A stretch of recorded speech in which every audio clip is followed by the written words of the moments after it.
So today's date is July 7th, 2025. I'm Kelly Zacovic, representing the City of Savannah Municipal Archives. I am interviewing, what's your name? I am Dr. Tonia Howard Hall, actually school board representative for District 8. I represent my district. Alright, and we're here at the Woodville Community Center, and I'm also joined by Pamela Anderson from the Woodville Community Action Organization. So thank you so much for joining us today. So can you tell us your full name again? Dr. Tonia, Tonia Howard Hall. Okay, thank you. And you're here to share with us about the Woodville neighborhood today? Yes. Okay. So what would you consider the geographic boundaries of Woodville? I would say from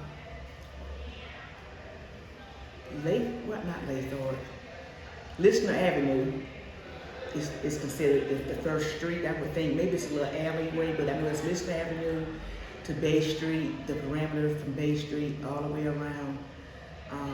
Highway 80 crosses over to the back part of the, I'm not familiar with all the names of the streets per se, but in that little area, Fair Street, Darling, Alfred Street, Listener. I'm trying to think of the perimeter of the neighborhood.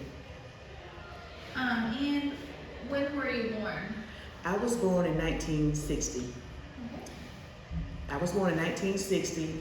I was the fifth of 6 children. My mother and father at that time lived on Burke Street in an apartment house. It was a 1-bedroom house with 7 people resided in that house, a 1-bedroom, along with a brother who was a special needs, so he was bedridden. So what happened, my grandparents took me in and I moved away to Florida. And when I moved back to Savannah, my parents, by then, they moved from Woodville to West Savannah on Church Street. Then they returned back to Woodville, I think it was like in 1970, on Warren Avenue, 7 Warren Avenue. And we resided there until just recently the house was sold a couple of years ago, I believe.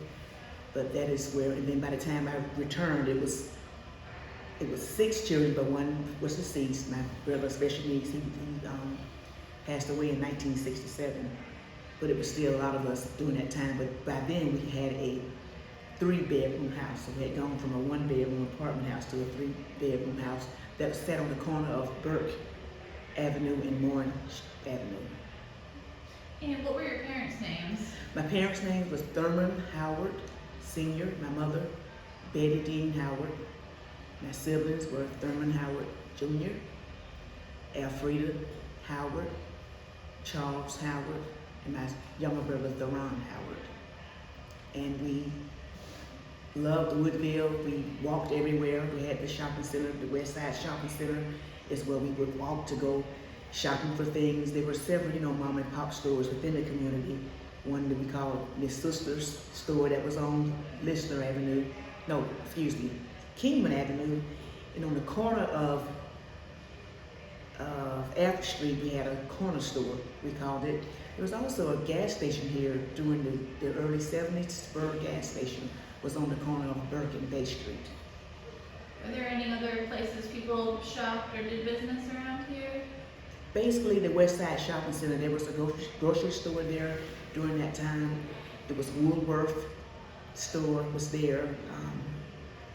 I want to think they may have been a drugstore, I'm not quite sure, but we walked to school, of course, during that time. We had Tompkins Elementary, which is no longer exists now. It was demolished. Then from there we went on over to Scott Junior High School for middle school. But back then we called it Junior High School, grades 7 through 8. Then we walked on over to Tompkins High School, which was called Sopronia Tompkins during that time, grades 9th through 12th. But we were a close-knit community. We never had to worry about catching a school bus because we were actually walking distance from our school, since Woodville had 3 schools within the community: Scott Junior High, Tompkins Elementary, and Tompkins High School. And where do you live now? Right now I live in Port Wentworth. I moved to Port Wentworth about 11 years ago, so that's where I reside now. Unfortunately, the house that we had, due to probate court, that's a long story, but someone else has moved in there.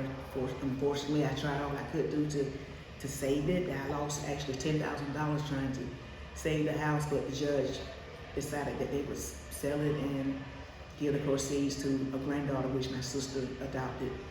So that was a sad ending for that. And Morin Street was actually during the time when I grew up, we were considered the county, so half of the streets were paved. For example, Burke Street, half of Burke Street was paved, the other half was not. So Morin Avenue, it pretty much intersected Burke, Listener, and Keenan. From my street on back, Woodville during that time had dirt roads. Only 3 streets were paved, just half of the street, with the exception of the major roads like Alfred Street, Fair Street, where trucks actually, in Listener, where the trucks would transport items. Do you remember when they got paved, when the rest of the streets got paved? What year was that? Probably in 77, somewhere around 1977. I think I was in high school during that time. But I remember when finally they were paved, and then when they paved them, the cement it was like we had cement streets as opposed to the other half of Burke was a different kind of tar they used back then. So it was like half and half.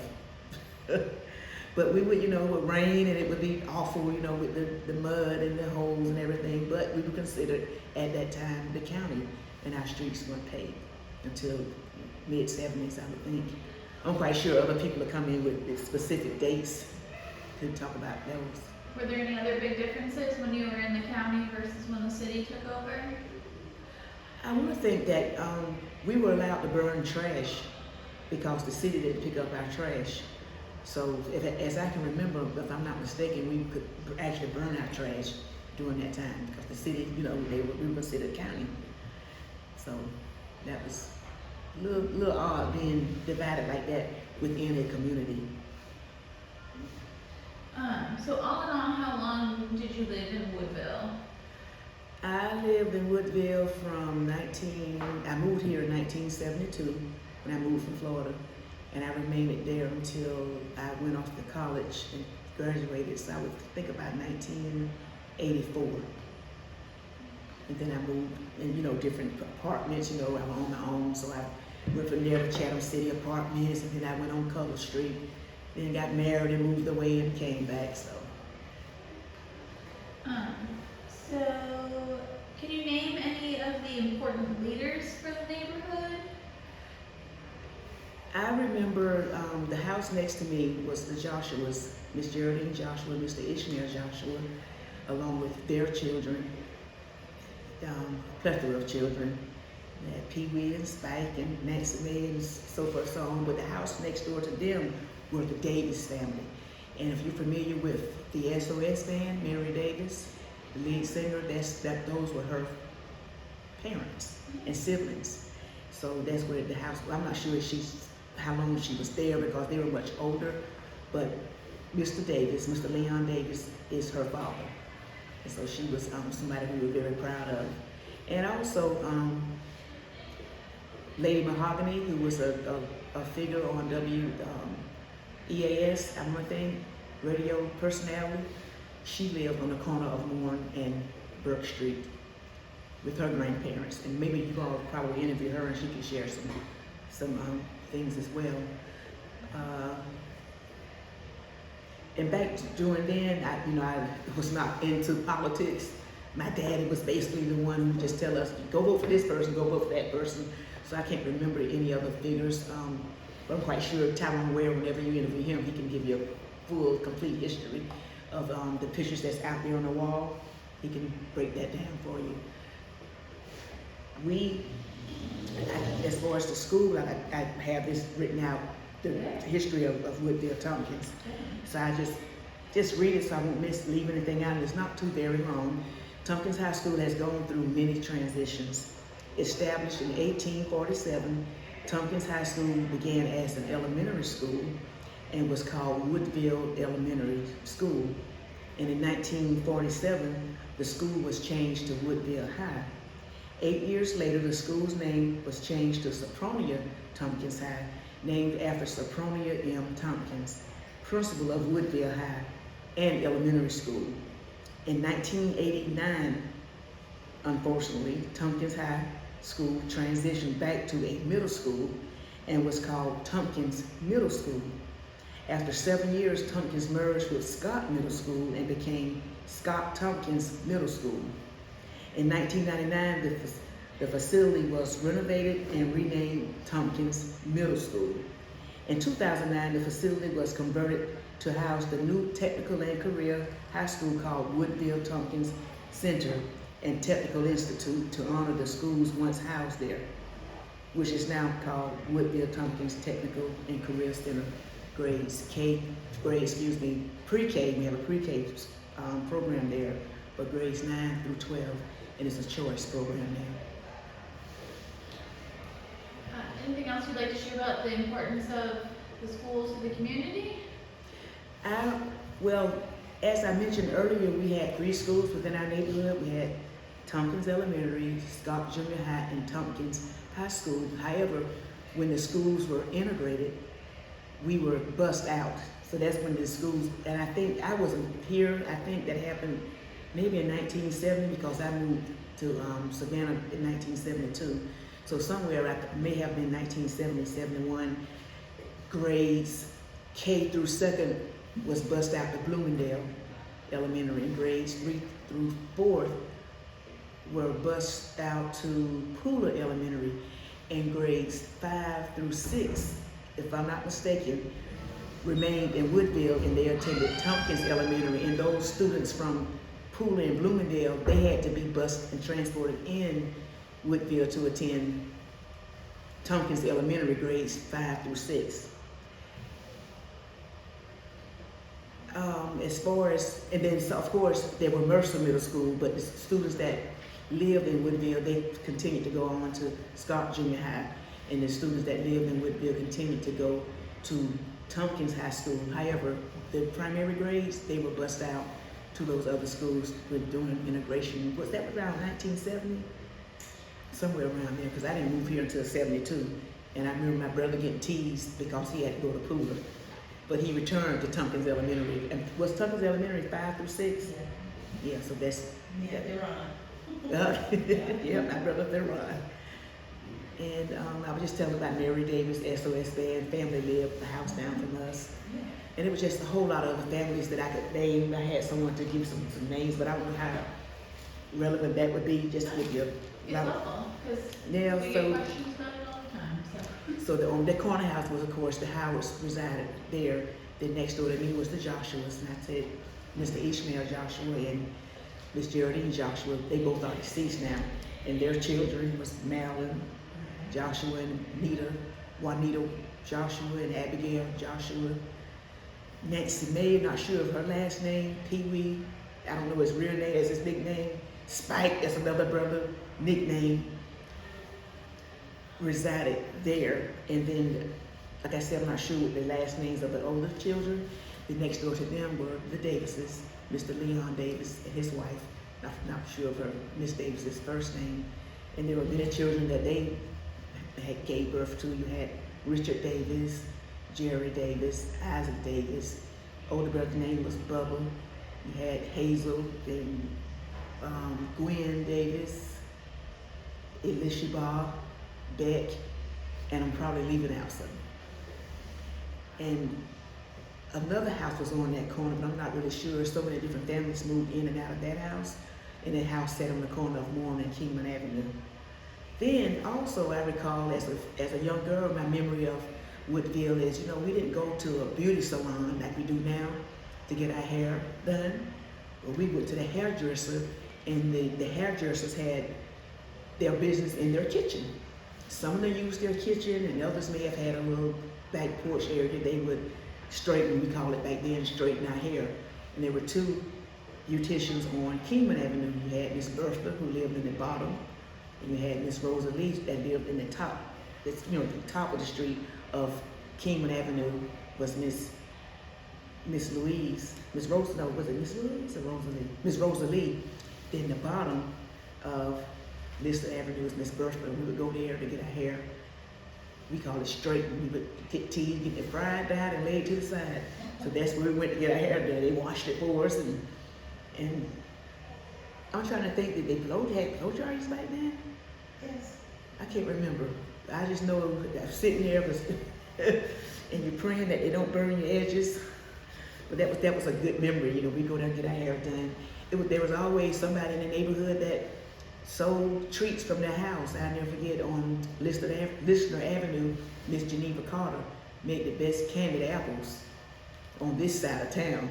She would sell candied apples during the fall, and then on Burke Street, you had the Riddles family. They would sell ice cream, and then you had Miss Geneva, not Miss Geneva Stone, but the house next door to her. They would sell different treats out of their house. So that was a way of, we came together as a community and networked, and that was a profit for you know, we didn't have 7 or 11, you know, stores such as that. So we had the mom and pop corner stores, or we had people that would sell items out of the house. At the corner store, that was on the corner of, was it either Bay and Kingman? No, it couldn't have been Kingman. Yeah, maybe Bay and Kingman, or either Bay, yeah, I think Bay and Kingman. Also, Miss Sister had a house, but her front porch, she had it designed or remodeled, or however she did it, renovated into a store. And it was literally a store right there on her front porch area, which was all, you know, it was, of course, it was windowed in the walls or whatever. You just go in the door, and that was the store. We call it Miss Sister's. Well, the name of the store was Buddy's. She named it after her, I think, nephew who she raised. So that was the store we go to. And then further around the corner you cut through the woods, we call it, like little woods, a little shortcut, and that was on Fair Street. And there was another mom and pop store called Bubba Snipes. And we would go there to get sodas and different things. So we had everything we needed within our community. And if you really want to get fancy, you go to the West Side Shopping Center. That's you go to Woodworth and different stores. What's near a grocery? Yeah, it was a grocery store and a bakery. Food Town and a bakery, if I'm not mistaken. Yeah, I can't remember. So those were very fond memories. We shared what we had with each other. We did everything together.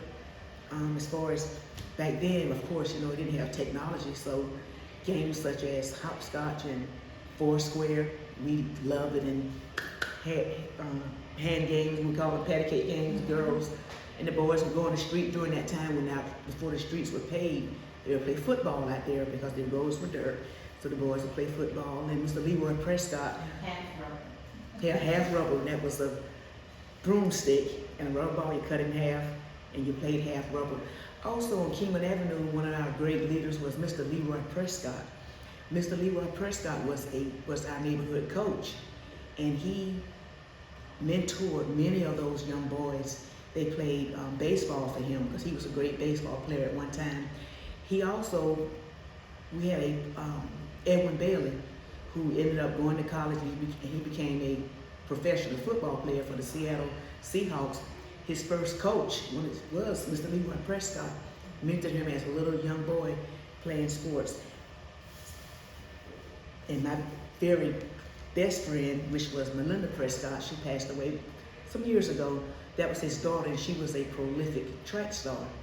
She earned a full scholarship at Florida A&M University. So I followed her there. I couldn't run track, but that was just my best friend. And when she went to Florida A&M University, she actually set a record. Maybe somebody has broke it now, but back then she ran they call it the 880 then. Now they call it the 800. And I think her time was like a 2:12 or something like that.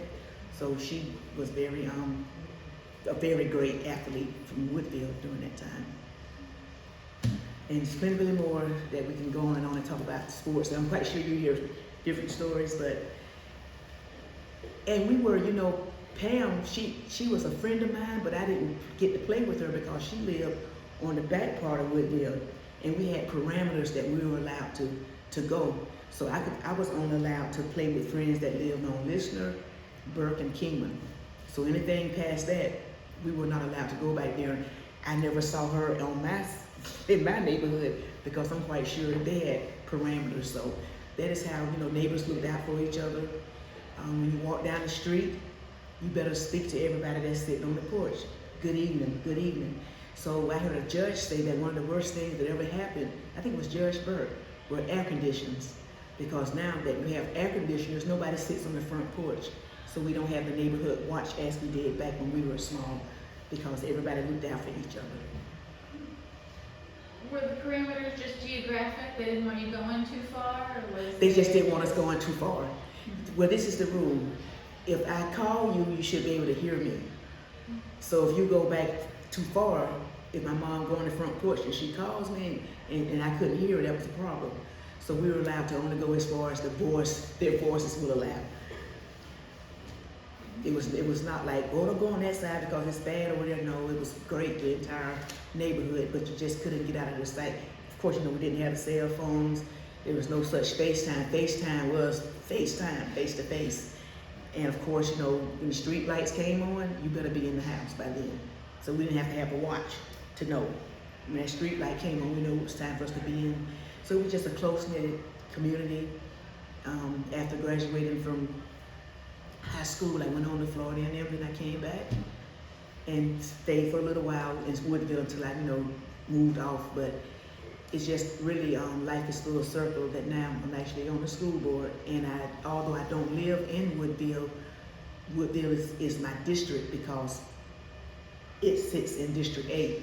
And District 8 extends from Gwinnett Street all the way to the Effingham County line. So I feel blessed and honored to be a part of, to tell anybody that I'm from Woodville, because Woodville made me the person that I am today. Anything you'd like to share about Woodville today, like about the school today and what's going on there? Or? But right now, as I gave the history, it's a choice school, Woodville Tompkins, and it's one of the #1 schools in the nation. But the thing is, with it, you have to have certain criteria to be allowed to attend. You have to have great attendance. Of course, you have to have a certain grade point average, and there's always a waiting list to get into school. But in honor of Woodville being on the school board, I had the opportunity to participate in the naming of our gym because we had a very prolific coach, Coach Joe Turner, who molded the lives of so many young women and men within our community. So I was able to actually work with the school board and the community, and the name of that gym at Woodville Tompkins is Coach Joseph Turner. We named the gym after him in his honor. Did he work there? Oh yes, he was a coach for many, many years at Tompkins. Yes, he was phenomenal, and from there he went to Savannah State, I think. But he has made. I had one football player told me when I entered Tompkins I was a boy, but when I left I was a man, and that was all due to Coach Joe Turner. He was a staple in not only in the Woodville community, not only Tompkins High School, but the entire Chatham County. Any other principals or teachers or other figures at the school that we should know about? Oh, it's so many. It's so many.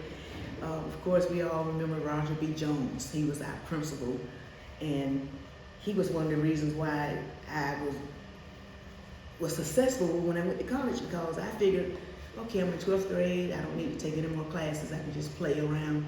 He called me to the office and he said, Tonia, come to the office. I said, what did I do? He said, I heard that you don't want to enroll in Benny White's. And that's Dr. Benny White. He was another great teacher, math teacher.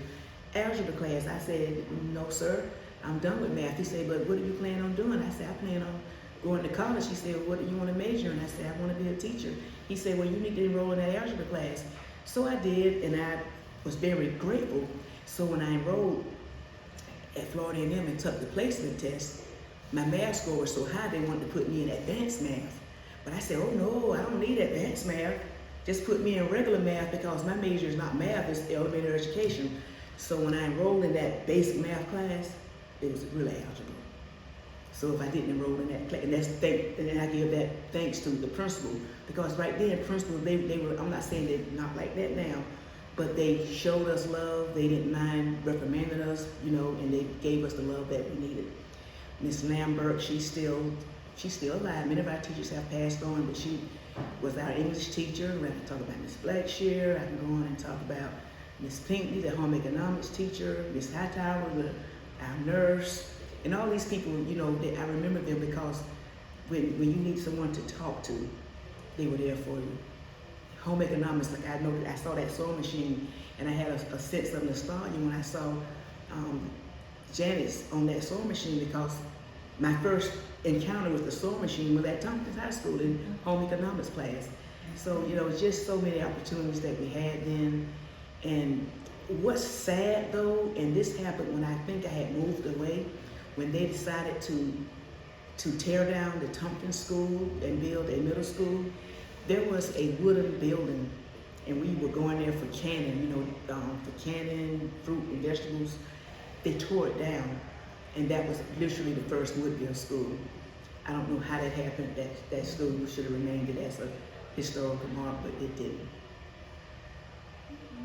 And our band teacher, Mr. Pemberton, our track coach, Coach Jenks, so many, you know, we won a state championship basketball game in 1980. Boys that played on that team. So I'm quite sure you hear many of the stories, but I'm just trying to think, you know, off the cuff, thinking about the different memories that we had. And we had, of course, the cheerleaders. I was a cheerleader. Pam was on the drill team. And I found a picture of you, Pam, playing volleyball. Yes, I did. Oh yeah, so I wasn't athletic like that, but I have a great picture of her getting ready to serve the ball. Ran across to my phone. So we have a teacher also, Miss Wilson. Miss Wilson is 95, I think. She's in her 90s. She's in her 90s, Yeah. and she has every yearbook from Tompkins High School. She has every yearbook. So I found out, I remember talking to her one day, and she told me that she had all the yearbooks. So we want to make a bust in honor of Coach Joe Turner, and I remember that she had all of those yearbooks because they needed pictures of him. So she invited me in her house, and she had them all lined up, and I was able to go through each one by one to get pictures of Coach Turner. She has every yearbook, and that's amazing. Anything else about the school or the neighborhood? Well, think about some fun memories. We used to, you know, back then you say shortcuts. So we always walked to school, so we would walk through the cemetery as a shortcut. You remember that, Pam? Yes, Yeah, we jumped across ditches, you know, the canal. That was a shortcut. We didn't realize the danger doing that, but we did it. We got to school. We got to school, walked down the railroad tracks, jumped across ditches, run through the cemetery, and we were never late. And we didn't need hall monitors like they do now to make kids go to class. You just knew that you went to class. The same ones that ran you through the cemetery, jumping out behind trees and such for your classmates, scared us. But we went to school, you know. Yeah, rain, I don't care if it was raining, whether it was freezing cold, that's what you did. And like I said, we never had the opportunity to ride a school bus because we lived in the neighborhood, and the only ones that rode the bus were the ones that had to be transferred out for integration during the early 70s. How would you say that the neighborhood has changed between when you grew up and now? It's changing significantly due to gentrification. The house that I mentioned that we had for all of those years, it burned down. Then my sister, you know, she had it rebuilt and everything, but when she passed away, she didn't have a will. So the house went for sale, and a Caucasian family moved in the house. Now the house is almost worth $300,000. And it's, you know, so I see gentrification going on. Back when we were small, all of our friends had a mom and dad in the house. Everybody on my street, everybody had mom and dad in the house, but it's different now. Many of the kids now, they're single parent homes. I don't know what happened with the dynamics between the 70s and now, but I can see that difference. We don't have the neighborhood stores like we used to. As far as safe, I still feel safe when I come to Woodville, because Woodville is home to me. But one memory that I did have, and especially the students who were bused in from Cooler, they talked about the smell because of Union Camp, and it was a horrible smell. And you know, back then factories were built in black communities, predominantly, historically black communities. That's where you saw the railroad tracks, that's where you saw all these factories. But I remember in 1979 watching the news, and they said by 1999 the smell would be gone. I was like, oh, man, I don't believe it, but it did. It's changed a lot since then. The smell is nowhere as severe as it was back when I was coming up. Matter of fact, when I moved to Savannah in 1972, I got sick a lot. I was always sick, especially during the wintertime. And then when I went off to college, I didn't get sick. And then I realized it was the air that was making me sick. So. And thank God we have, the Hombre House, Dr. McLean, Mm-hmm. and, also Georgia Port Authority. Yes. That have put air monitors out in our community, and, we are now waiting on the results from those tests, from those, monitors. They're downloading the data, and they're gonna report back to us what they have found. Also, what about the sound monitors? The sound, we're working on that. Okay. We're working on that because, we've asked the city about some of that, the dust and stuff that's coming.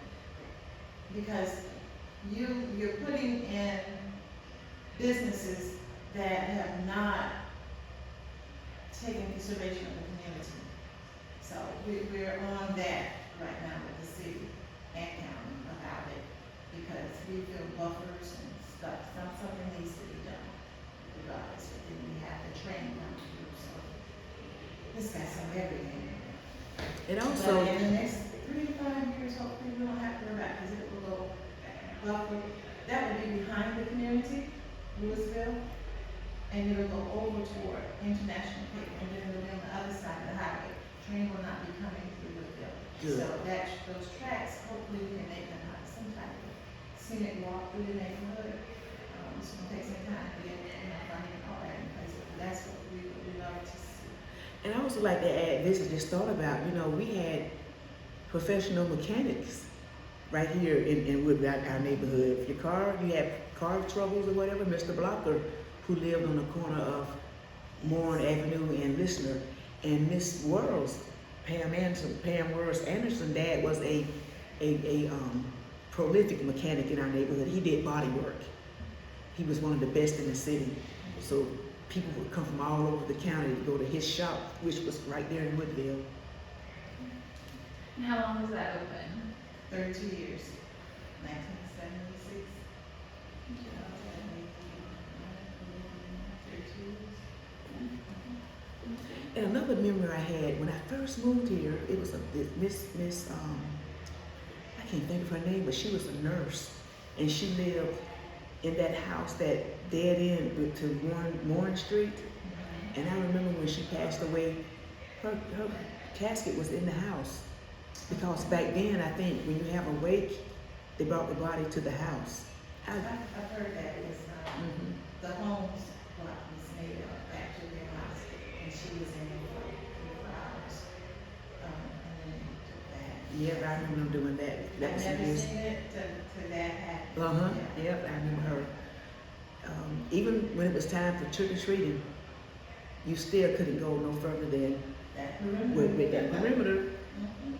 But one day I decided I was gonna go a little further, and I went to Bubba Snipes. And when I was on the way out of the door, everybody said, "Oh, is the coast clear?" And everybody said, "Yeah." I didn't hear it. So as soon as I opened the door, an egg cracked me on my forehead, and I had this big knot on my head. And I cried, egg down my face, and I get right in my face. And so my mom said, "Where did that happen at?" The corner store. Lied. Because I knew better. I should not have gone over there. We just had perimeters because, again, safety. You have to be safe. They want to make sure if they needed us, we could hear them. They call your name. If you can't hear them, you're too far. So I didn't get to see Pam until we went to school. That's the only time I saw her. Anybody that lived on Darling, Albion, unless how we walk to the city. Sometimes we can walk to the shopping center if we get permission. Can I go to the shopping center? Then we can go there. But other than that, no. But everybody respect everybody. You know, We didn't have those kind of issues at all. we made ends meet, our parents made ends meet. When I look back and think about it, I'm like, wow, how did they do it? Especially my mom, it was 7 people in a 1-bedroom apartment house, a mother, father, and 5 kids. 1 bedroom. No washer, no dryer. No central heat and all that, they chopped wood, right? But they made a way. I have a list from Lisa Roberts. She talked about this Spur service station that was on the corner, and she gave me a list of names. Miss Maybell, Russell, and Mr. Griffin, all these people live, of course, on King. I'm just going to call the names off on Birch Street. The Williams and the Greens and Miss Geneva Gilmore, and Mr. and Mrs. Frank Stone, Mr. and Mrs. Tony Knight, who is this? Robert Washington, Mr. and Mrs. Herman Edwards, Mr. and Mrs. Smith, Shirley Smith, and that's more on Edward. That's Kingman Avenue. And Robert Russell, Miss Ella Mae McPherson, then the Riddles, with Percy and all of them lived there. That was the one that sold snacks out of the house. And Mr. Junior McMillan and Mr. Samuel Pinkney. I think he lived in the house before we moved there. The Pinckneys, Town Pinkney? Yes. They lived there, and they moved on the east side. And that's when Daddy moved there in 1970. And the Frasers and the house, Miss O'Berry, and all those children. And just a list of names here. I won't go through all of them. Then you had the Evans, and we didn't know the real names. It was Mr. Boo and Miss Lou. Yeah, that's where the tree was from. They built their house. It was a beautiful tree, and they wanted to save that tree. So when they built the patio part of their house, they built it around the tree. So the tree expanded from the house. It was awesome to see. They ended up having to have the house torn down because the tree had grown into the house. Where was that? It was on the corner of that's Morin and Burke. Yep. So they come back now. Yes, they come out. That's why I was telling Lady Mahogany, who was a radio personality. Those were her grandparents. But it was the coolest thing. You saw this tree that extended. Yeah, sure did. Beautiful oak tree. Now that's when they kept oak trees, and they were pruning them or what have you, but as family died from the home and whatever, they got away from pruning it, and it got out of hand, started going into the. I never did know what happened, but that's okay. The city shut that down. Oh, the city did that. Yes. Then you got the Wrights and Miss Gertrude. I forgot Miss Gertrude and Mr. Red and Mr. Pump, Miss Mamie, Bobby Daniel. And you have the Simmons, of course, that's Lisa's family, Mr. and Mrs. Simmons, Miss Dora, Miss Nathaniel Gibbons, Mr. Frank Johnson, the Johnson that were there, Bobby Johnson, Sandy Johnson, all those people. It was a lot of us right on that street. This neighborhood could build Tompkins at that time. It could. Yeah, it really Tompkins. Because everybody had at least 5 or 6 kids. Right, and everybody knew it. Yeah, we had the Gaines, all the Gaines, and the Henry Gaines, and Rufus Thompson, and Mary King, and Miss Sampson, Miss Tiny, Lizzie, Wanda Cooper, Wesley Cooper, the Coopers, Mr. and Mrs. Bryant, Eunice Bryant, Mr. and Mrs. Miles, Mara, Bubba, Jackie, Ducky, the Browns, of course, they're right there in the corner, Willie Brown, Susie Brown, John Brown, and some more. A host of Browns. And this is about it. I think. Oh yeah, of course, Beverly Harris. The Harrises. Still down there. They're still down there. It's only a few families that. Yeah, nobody's. I think Shavor moved. She's one of the descendants of the Davis family. She's there. Yes. But it's Mr. Richard is coming. good. I have him scheduled to see. Okay, good. Mary Davis. Okay, and he is the reason why I went to Florida A&M. He said, "You plan on going to college?" I said, "Yes." He said, "What college?" I said, "I'll probably go to a junior college." He said, "Why?" I said, "I don't think I'm smart to go to a 4-year university." He said, "Why you say that? You can do it." I said, "Well, what college do you recommend?" He said, "Of course, A&M." I'm like, "What's A&M?" He said, "Florida A&M," and that's how I ended up going to Florida A&M, Richard Davis. And when I graduated, I called him, I said, Richard, I can't get it. Now, this is something. I graduated in 1983, and there were no teaching positions in Chatham County. They were filled. Back then in the early 80s, nobody was retiring. So I called Richard, I said, Richard, I've graduated and I need a job. He said, well, I know some people in Effingham County. I know the superintendent there. And that's how I got my first job teaching in Effingham County. Unheard of now. Now we're begging for teachers. We had hundreds of vacancies now, but back then you couldn't even find a job teaching. It was just, they had those jobs locked down. It's just amazing, the change. Yeah, the change, yeah. Really appreciate you. Yeah, anything else we should touch on? By the time you talk to everybody, it all come together. And then if I leave and think of something, I just send a text to Miss Anderson and she'll let you I know. appreciate you.